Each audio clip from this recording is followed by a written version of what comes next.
Plaster of Paris ആ പേര് വന്നത് എങ്ങനെ? പാരീസ് നഗരത്തിന് വടക്കുള്ള മോണ്ട് മാർട്രെ എന്ന കുന്നിൻ പ്രദേശത്തായിരുന്നു വൻതോതിൽ ജിപ്സം നിക്ഷേപങ്ങൾ ഉണ്ടായിരുന്നത്. ഈ ജിപ്സം ധാതുവിന് 120-180 ഡിഗ്രിയിൽ ചൂളയിൽ ചൂടാക്കി കിട്ടുന്ന പൊടി ഉപയോഗിച്ച് പ്ലാസ്റ്ററിംഗ് പണ്ടുകാലത്ത് പ്രസിദ്ധമായിരുന്നു.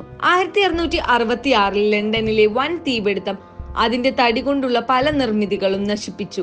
അതിന്റെ അനന്തരഫലമായി ഫ്രാൻസിലെ രാജാവ് അത്തരം അഗ്നിബാധയിൽ നിന്നുള്ള സംരക്ഷണം എന്ന നിലയിൽ പാരീസിലെ മരം കൊണ്ട് നിർമ്മിച്ച എല്ലാ നിർമ്മാണങ്ങളും ഉടൻ പ്ലാസ്റ്റർ കൊണ്ട് മൂടാൻ ഉത്തരവിട്ടു.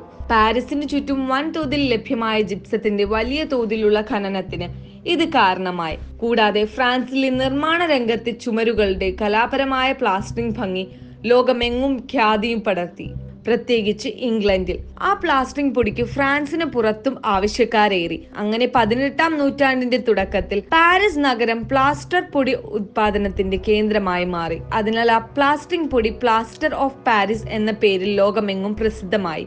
വളരെ പെട്ടെന്ന് കിട്ടിയ ഉറയ്ക്കുന്ന calcium sulphate hemi hydroxide gypsum plaster ആണ് പ്ലാസ്റ്റർ ഓഫ് പാരീസ്. നനവ് നൽകിയ ശേഷം ഉണക്കുമ്പോൾ കട്ടിയാകുന്ന സ്വഭാവമാണ് ഇതിന്.